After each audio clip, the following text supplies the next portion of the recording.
right, let's call the meeting to order.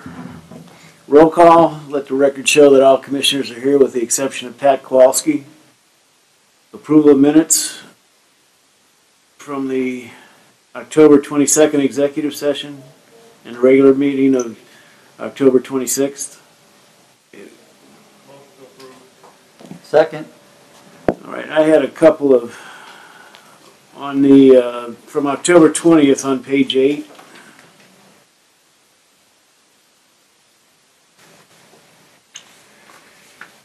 The fourth line down, the amount issued and the amount outstanding, I think, are transposed. I think you got more outstanding than what was issued. Fourth line down, 8.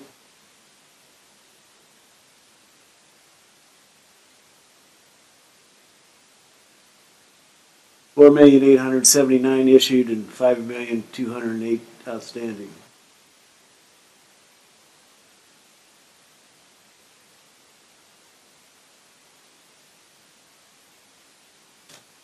And then on page 14 is just a typo.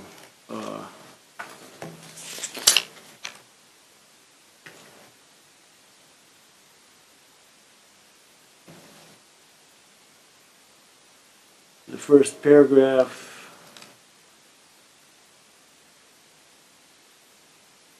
second line from the bottom, great bonus, I think, instead of bones. Okay, any other amendments or comments? Hearing none. All those in favor? Aye. Opposed? Motion carries. Claims for November. That should be out. Okay.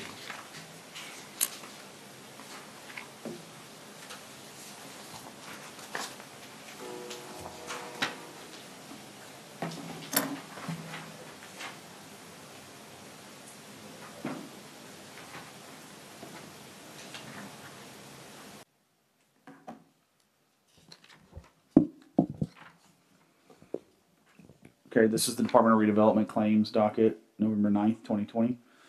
In October 2020, we had CDBG reimbursables for payroll and staff and commissioners for payroll. Redevelopment Operating Fund, we had Alan Saranac, monthly retainer for October 2020. In the North TIF Fund, we had 320 Commerce Investment LLC for right-of-way acquisition for Singing Sands Trail Phase 2, Parcel 1 and 1A. ADH Leasing Company LLC, right-of-way acquisition Singing Sands Trail Phase 2, Parcel 1 and 1A. Acadis Oversight, Singing Sands Trail Waste Inc. site. August Mac Environmental Station Block 61020 to 9620. August Mac Station Block Phase 1 ESA updates.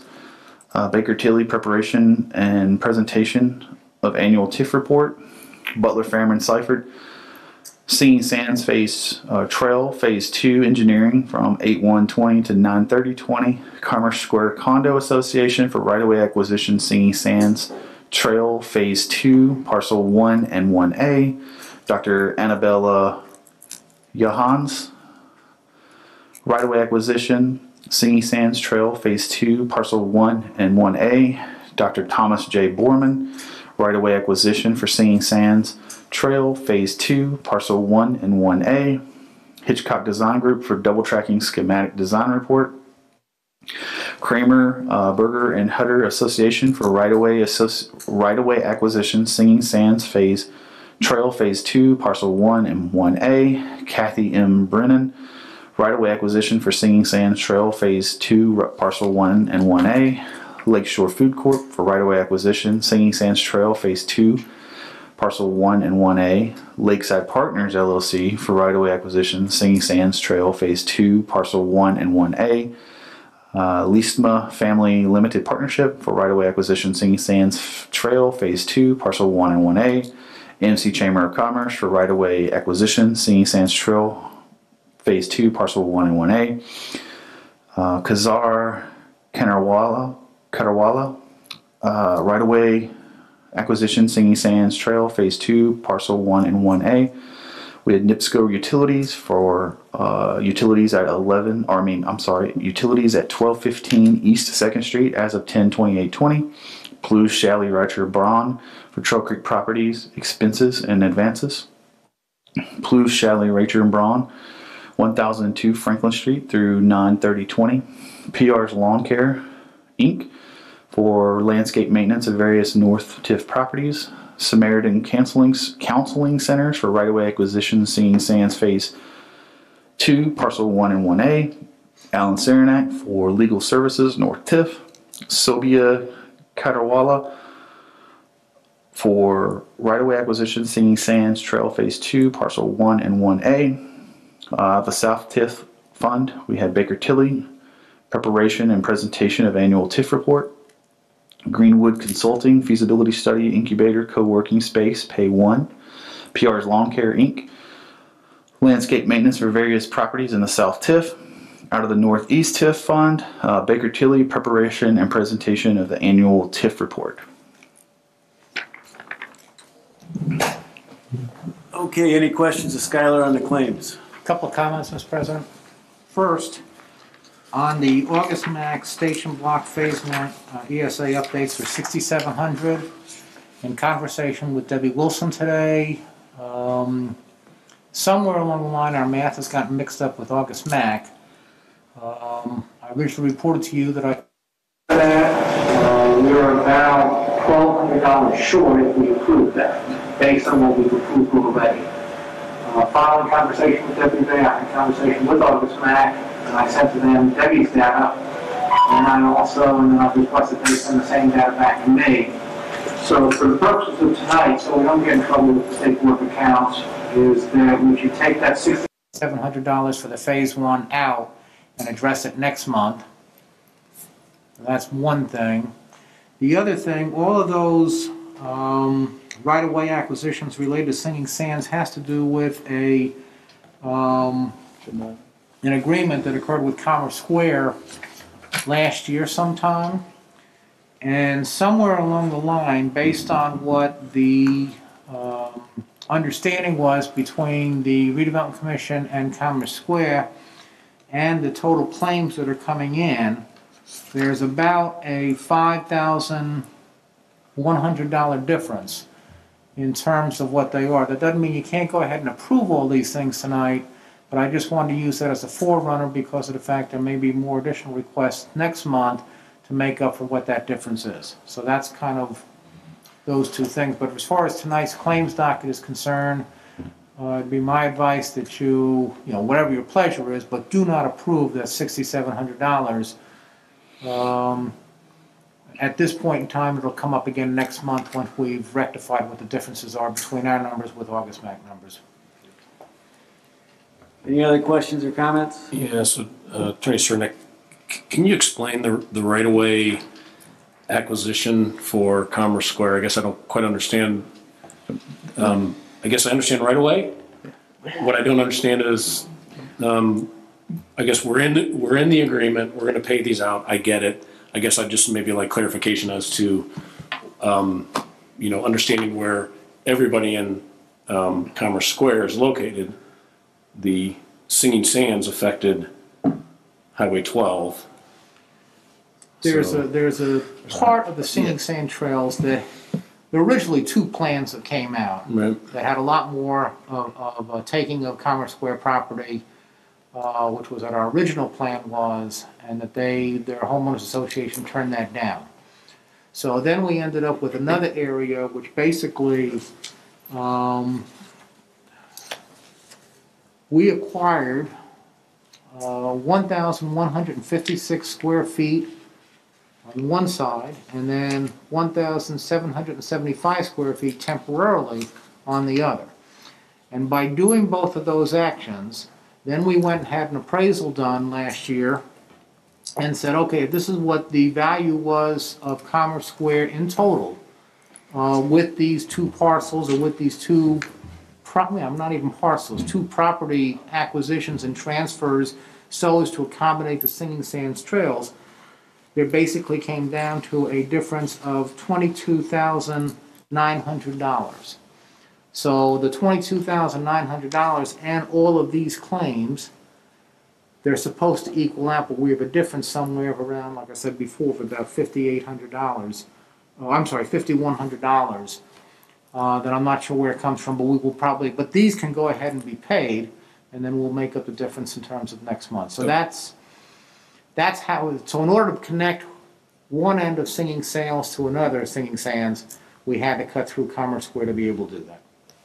I can elaborate a little bit more on that. So the original plan was to go a different way with Singing Sands. When we bid it out originally, it was $1 million over budget, so we had to trim off some of the trail. So the quickest way to connect from Westcott Park, where the trail is, to, let's say, City Hall, was to go straight, right down Highway 12, right like it is right now. It's already built. Therefore, we had to cut through Commerce Square parking, or Commerce Square property. They have a homeowner, they have a HOA there. So basically, these are all the different entities you're seeing in that HOA with this. Each one of them got a respective, it was X, and they all got pieces of X, I guess, depending upon their involvement with the HOA or their ownership of that HOA. That being said, the trail's built now, but that was the path of least resistance, if you will, to connect the two right there. Once we got the bids, and that made the bid come out where it needed to be for it to be funded by NDOT. Is that kind of what you were looking? I think. Yeah, thank you. Anything else? Then I'll entertain a motion that we pay these with the exception of the $6,700 to August Mac. So moved. Motion is second that we pay the claims with the exception of the $6,700 owed to August Mac. Any additional discussion? Hearing none, all those in favor? Aye. Opposed, same sign. Motion carries. Financial report?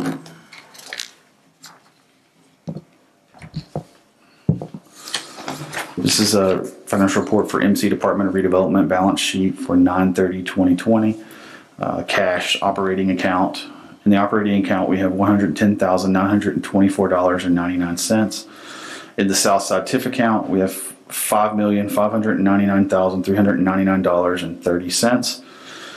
In the Southside TIF debt revenue account, or debt reserve account, sorry, we have $336,185.37. In the Southside TIF capital account, we have $17,323.80. In the North End TIF account, we have $3,955,069.88. In Wabash Streetscape construction account, we have $122,133.83. In the Wabash Streetscape debt reserve, we have $215,920.26. In the Northeast TIF account, we have $393,742.41. Loans receivable. Loan to the East Side TIF from operating account is $21,028.49. The County Business Loan Fund, $133,333.00 for total assets of $10,905,061.33. Okay, any questions of Skylar on the financials?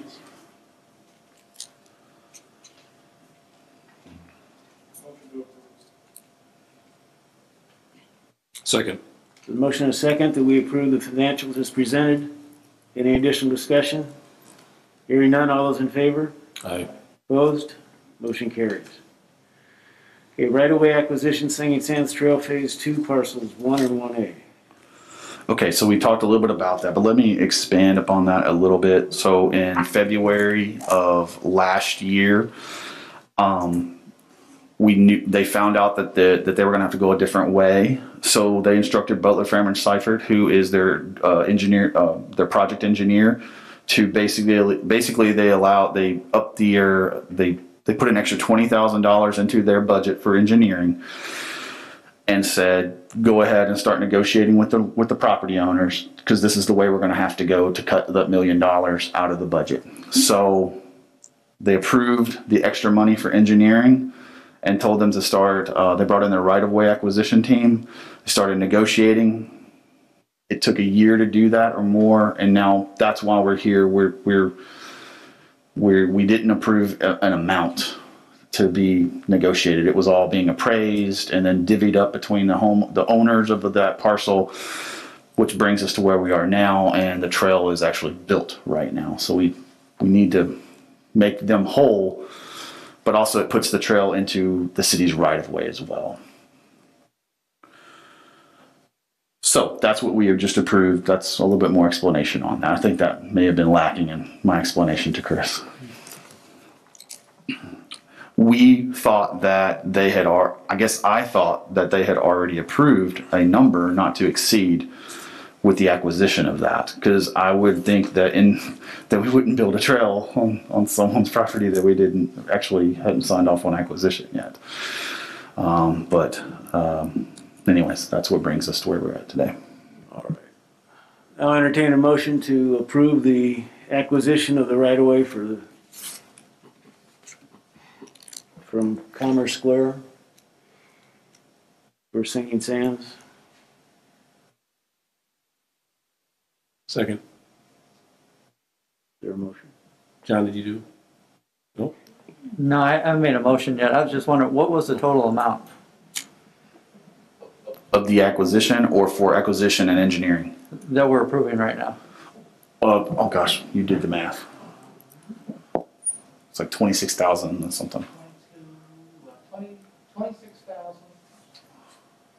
26,767.35. Correct. There may still be one more parcel coming in, or one more purchase order, PO, invoice. I believe I was told that there was one more from Butler, Fairmont, Seifert coming through. So I would have to bring that to you next time. But I don't want to approve an amount because I don't know what that amount is. Because I thought they were all equal, but they're actually different. And so this will take care of all the land acquisition then for that? This takes care of all the land right now when you drive on 12 in front of Commerce Square where the trail is actually built. It's that chunk of land only that we're talking about. So. Okay. Yeah, I make a motion to approve the amount for that Second. land acquisition. There's a motion, and a second. Do we approve the acquisition of the properties mentioned? Any additional discussion? Hearing none, all those in favor? Aye. Opposed? Motion carries. An agreement between the Michigan City Redevelopment Commission and NICD regarding the betterment construction. We talked about this a couple of weeks ago. I didn't have a clean copy of the agreement. I sent you a clean copy, I think 2 days after our meeting, maybe the following Monday. And then I sent you another clean copy on the first page earlier today, or Saturday, I believe. But the Exhibit A within that document that I sent are basically the betterments for the double track project that we are committed to a point. If the cost comes in as being cost prohibitive, we are under no obligation, on the terms of this agreement, to follow through on that. On the other side is that if when NICD goes to let these bids, if the bids come in at an amount less than what their budget calls for, then they will then pay for the betterments or up to whatever the amount that they have budgeted for that particular section of the project, and they'll pay for those. So those are the likelihood of that part happening is maybe slim and none. But on the other side is, like I say, if it comes in as a bid comes in that's above the amount of money that we want to spend, we are under no obligation to do so. The only other thing about that agreement that is typical of not only all federal agreements, but all train agreements or railroad agreements, is the fact that there's a section in there that says that we will agree to abide by all federal rules and regulations. That means if, and when you ask the question, what if the federal rules and regulations change 5 years from now? Well, we still need to follow them. That's what the agreement calls for. And we really have no say-so on that at all. But that's kind of the way those things are worded. that's where we are, that's what we're trying to do, and that's, and again, when you start talking about the betterments, you have to go back several meetings, but remember when the Hitchcock Design Group was here, all of those things that they talked about, that Joel talked about, are the things that we've, that we want to try to see, make sure that the double track project has some kind of aesthetic value to it as well. Okay, any questions, comments?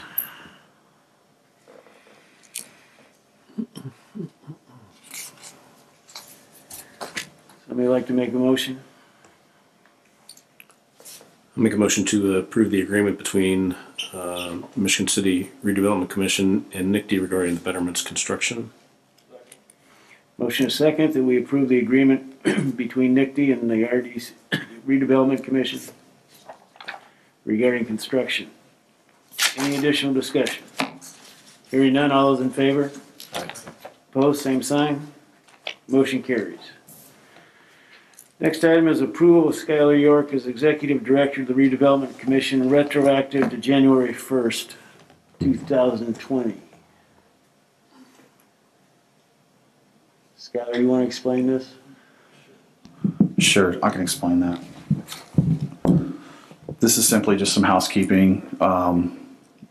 There needs to be an official approval of an executive director, and that's for purposes of what's the word I'm looking for? When we get auditing purposes, State Board of Accounts, if they come in and audit us, they want to see where there was an official act of approval, and then that person's signatures are on the papers they're asking for. But that's really all it is. That never took place, and I think it should officially take place, just so that we are tracking and legal.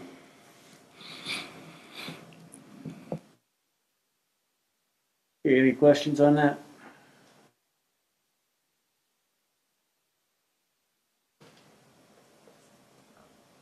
I'd make a motion that we approve Skylar York as the Executive Director of the Redevelopment Commission, Department of Redevelopment, retroactive to 1/1/20. Motion is second that we approve Skylar York as Executive Director for Redevelopment Commission, retroactive to January 1st, 2020. Any additional discussion? Hearing none, all those in favor? Aye. Opposed? Motion carries. Change order to August Mack for the former Bagley Concord cleaners. Alan? This is, has to do with the Trail Creek environmental cleanup and the money that we received from Bagley as part of the settlement, and also we continue to pursue other polluters on that property. Where we are on this one is that we started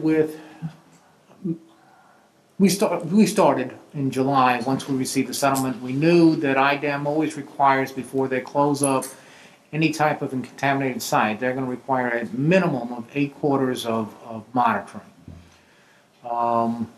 That's not all they require, that's just a minimum requirement. So we began monitoring things, monitoring that site well before this actually, but as far as the purposes of IDEM's cleanup site, monitoring first started to occur in July 1st, so for the purpose then we actually can put together a plan to IDEM for remediation of all the contaminants on this site. So that's what's happened. So then the next step of that process is, at some point in time in October, I want to say it was, there was a meeting with IDEM, August Mack, us, the sanitation department, because they're a big part of this as well. I think that was it. And so IDEM, their requirements for the cleanup site in some ways were mirroring what August Mack was telling us and what Michael Cuss was telling us in terms of what needed to happen. In other areas, they were going a little bit extreme in terms of what, at least again, what August Mack was saying was really not necessary for this site. Again, when you consider that the age, I mean, this contamination goes back to the 90s or 80s, I guess when first discovered was in the 90s. I think when you go back to actual litigation, Concord Cleaners owned it back starting in the 70s. So, and because of the fact the history of this plume is that for the most part it's pretty stable. It is not moving. There are no surprises that are there, and everything that we have done, and all the testing that we've done back in terms of when doing it for the litigation, but also now in the actual cleanup. What the change order then comes down to then from what August Mack is saying, first of all, they represented us during that meeting. They are preparing a response to IDEM's, in some ways, draconian type of requirements for us. But then also in terms of what are the various kind of things that we need to do to conform to what IDEM is requiring and to comport with the environmental plan or the cleanup plan that's being done by Michigan City, taking over on behalf of Bakeley because of the money we receive from them, and with IDEM. And so what the change order basically is funding for that that plan, that cleanup plan, as well as their representations on our behalf to IDEM during that meeting last month. And so the total cost on that gets into whatever the 5, 12, 12, 3, $30,500. But again, it goes within the overall money that we've gotten from them to begin with. So this is basically a change order on the cleanup in terms of what they originally said they were going to do that we approved back last, maybe August or September, and then where we are now on the basis of where following the meeting with the planning session with IDEM. And so this will take us to the next step of that. I imagine that there will be other change orders as we go forth with actual cleanup, maybe not to the extreme of this one is. But where we stand now in terms of us and IDEM is that we've said what we think needs to happen. They've said what they think needs to happen. We're about 90% in agreement on everything. We have submitted a response back. They are now looking at that, and they'll get back to us and tell us, yes, they agree with the plan, or no, they don't agree with the plan. But meanwhile, we are continuing to monitor the situation and actually taking steps to actually clean up the site. So this is basically a change order that will allow us to go forth with the plan that's being developed. Okay, everybody understand that?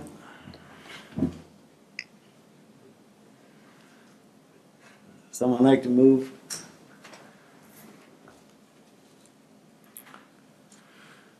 I'll make a motion to approve change order 1 to August Mack in regards to moving those funds around like that. Motion and a second that we approve the change order to August Mack. Any additional discussion? Hearing none, all those in favor? Aye. Opposed, same sign. Motion carries. Okay, approval of appraisals for parcels in the north end TIF. Tonight I'm just seeking approval to get 4 appraisals on some property in the north end TIF. And there's 4 of those. 3 on. 3. The 3 that we talked before the meeting. So there's going to be 5. I'm sorry, there are 5. Yes. Yes. Apologize. This is a statutory requirement we're required to go through before we do anything with those properties, just similar to what we did with the Your Beautiful site and the Pine Street. Correct. Yeah, if we were going to purchase these properties, we would need to get 2 appraisals and take the mean of those.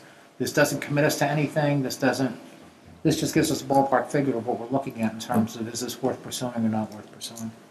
Correct. I'd make a motion that we approve the Skylar to order the 5 appraisals on the parcels in the north end TIF. Motion and a second that we approve. Basically, you're approving 10 appraisals for 5 different 10, I'm sorry, yeah. parcels. Okay, yeah, just to clarify, yes. 5 parcels, 10, yeah. Thank you. There's a motion and a second that we approve the 10 appraisals for the north TIF. Any additional discussion? Hearing none, all those in favor? Aye. Aye. Opposed? Motion carries. Right, approval of the You Are Beautiful MOU. You all remember that we had a presentation from developers for the You Are Beautiful site. They prepared and submitted that we discussed during the last executive session, last month's executive session, with regards to what their initial draft of the MOU was. I think it was John requested that we modify the terms of that to reflect, retain, that we reserve the right to retain ownership of the Franklin Street, which divides the part, You Are Beautiful parcel, and then the City Hall parcel, of which we own a part of that. So that part has been included. There was no objection to that. That modification has been made to the MOU. I forwarded it to you a while back. So where we are with that is if we approve the MOU, it really becomes the first step towards basically giving them right of exclusivity on that parcel to do their due diligence in terms of not only their financial commitments, but also being able to make sure they can get all the governmental approvals and things of that nature. And I think, if I remember right, the total exclusivity that they would retain is 390 days. There are some exit ramps on that when if they get to a point of saying, no, this project is no longer feasible or no longer doable. They have requirements that they can exit off of this, and we're back to the square one. But if everything goes the way according to plan, with a couple of extensions built in, from the time that we would have to get appraisals on the properties and surveys of the property, and then that's the point of when the 390 days would begin. So the next step of this one, if you approve the MOU, is the next step then is negotiating an actual purchase agreement, since we do own that parcel, and or parcels. It's I think like 13 different parcels that are included on that. But they would then submit a purchase agreement for the Commission's approval, probably at the December meeting is what we're looking at, and then we're off to the races and go from there. Okay.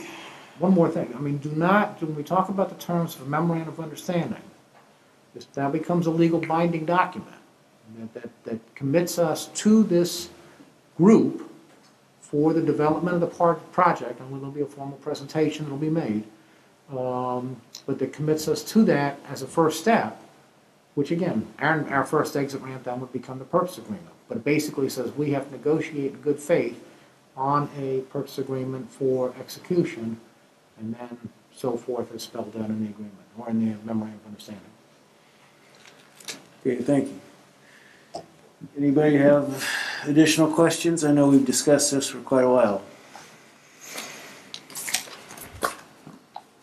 All right, then I'll entertain a motion to approve.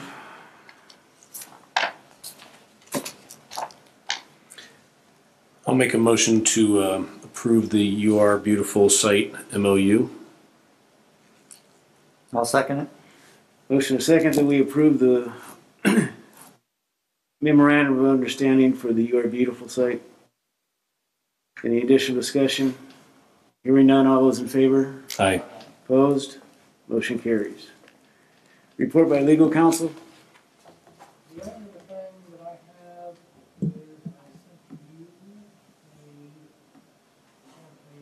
is I sent to you a kind of a wish list of in various environmental acts that need to be taken down to Station Block property in accordance with our agreement and divvying up of responsibility between NICD and the city.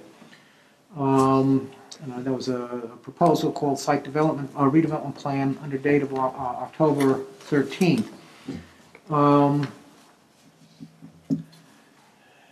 Without going into details on all of this, but basically the agreement that we've had with NICD has been two factors.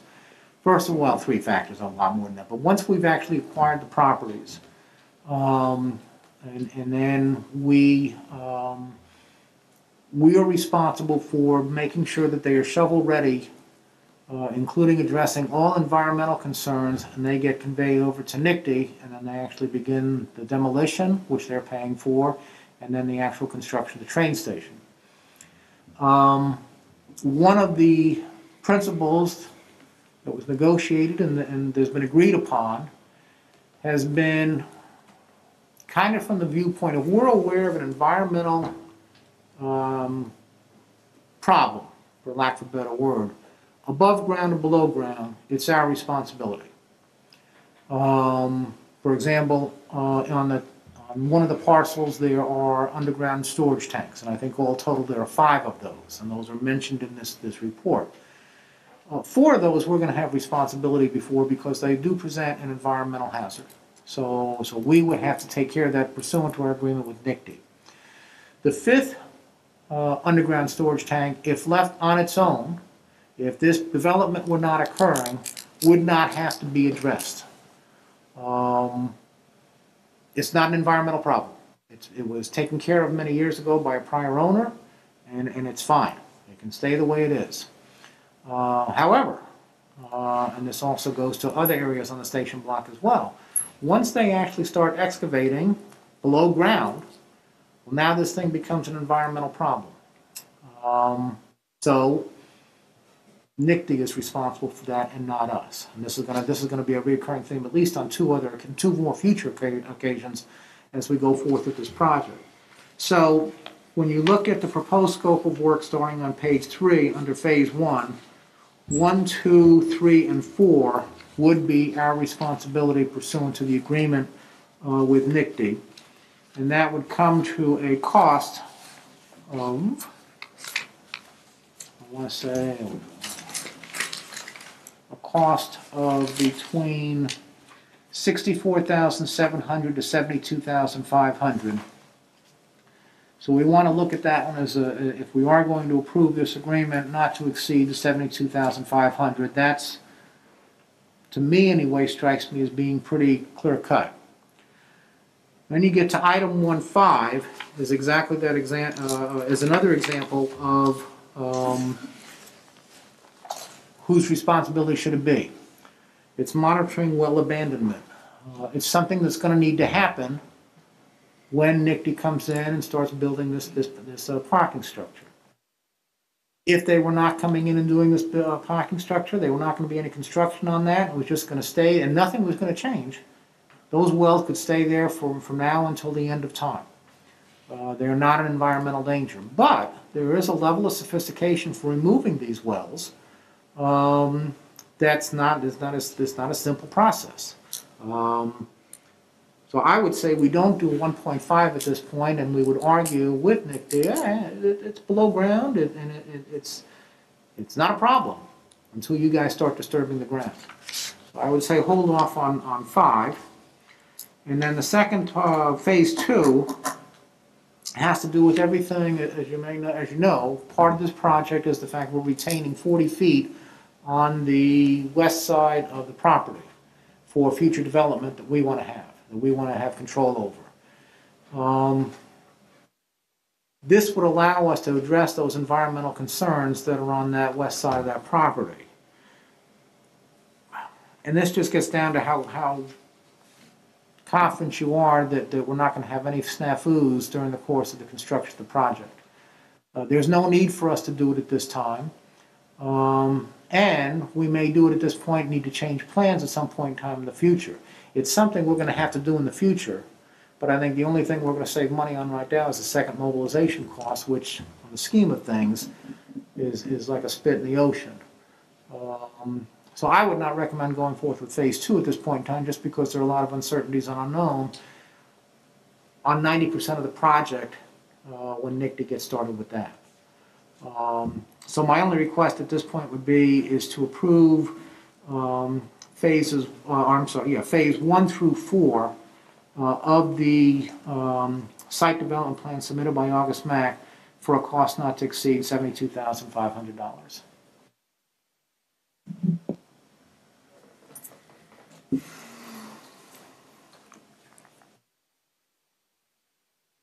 So moved.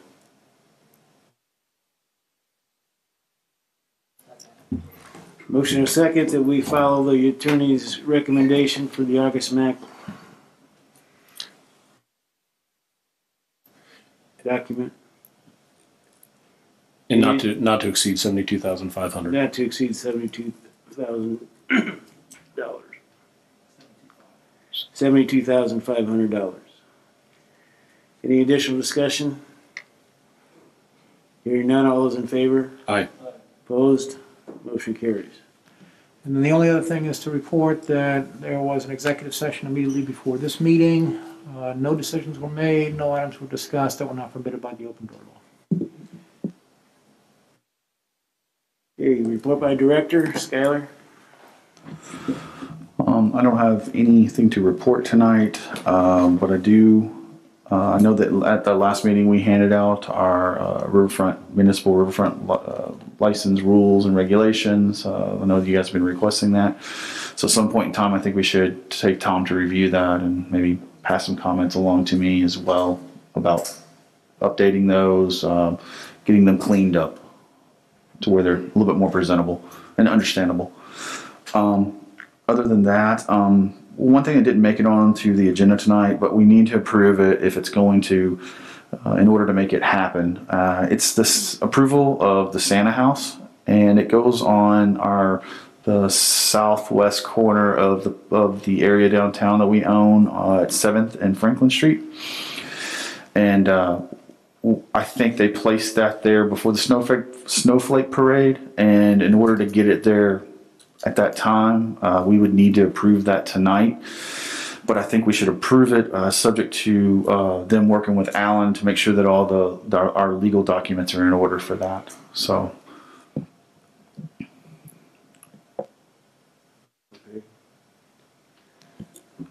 That would be my only request tonight. Do we need formal approval of that? Yes, you do, because you're actually giving authorization for another party to come in and put something on our property, even though it is Santa Claus. There are some insurance requirements that we require. We have certain procedures. This probably won't take more than 10, 15 minutes all total by the time it makes its way through. Yeah. But it's just something, we really should do and not break the precedent that's established there for anybody else who wants to use our property for anything. Okay.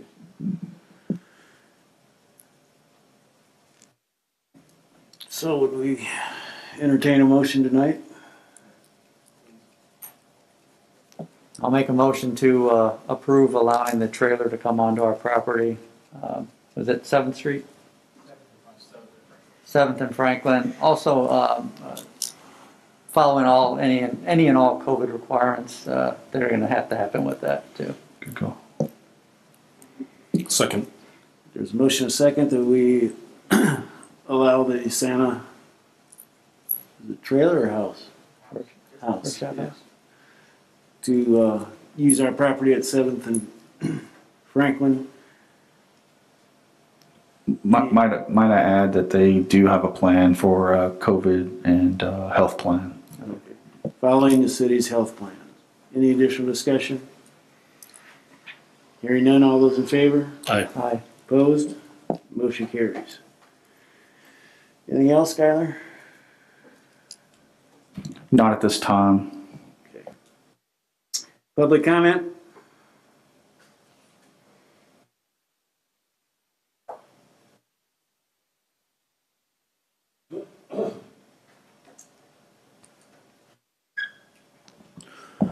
Good evening, Councilman Paul Przybylski, 1716 Washington Street. I guess my question is, should go to your attorney. Is this a public meeting? Yeah, is this a public meeting? I didn't hear any requests on any things that you guys were discussing for public input. Do you guys follow the same rules as other boards and commissions in this community on Robert's Rules of Order, or do you guys have separate rules that you don't take public input? We follow Robert's Rules of Order, and public input on Robert's Rules of Order are not a requirement. I did not hear a call by the president for public input. No, that's what I'm saying. It's not a requirement of Robert's Rules of Order. Okay.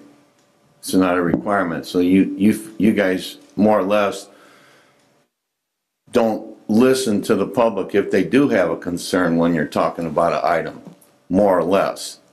So I will say that,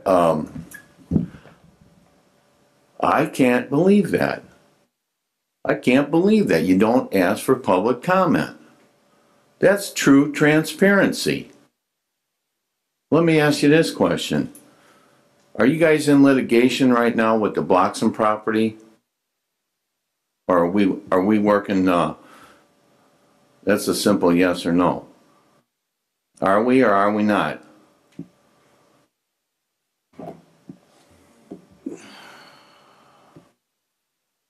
I think we are. No, wait a minute. That's, look, We're having discussions with Blackson, which are confidential. and the question of me is subject to attorney-client privilege, which I'm not gonna resolve, and I can't Okay, respond to that. are you, to the president, are you in litigation or proposed litigation on the Bloxham property at this time, or has there been discussions about litigation on the Bloxham property agreement? It's pretty simple, yes or no. I'll defer to You the know, attorney. This is public comment time. This is not question and answer time. Okay. I would advise the council, I would advise the commission not to answer that question. Mr. Prespolinski can make any comment that he wants. He can express any opinion that he wants. He's limited to 3 minutes or 5 minutes. I can't remember what we did. And he can make whatever comment. But there's nothing in the public comment section that says that we are required, or the commission is required, or any commission is required to respond to his question in a public forum. Okay. I'll make this public comment. That in this day and age, every board and commission should be transparent. And to the residents and taxpayers of Michigan City, this is how one of your commissions is operating with no transparency or with any regards to the public.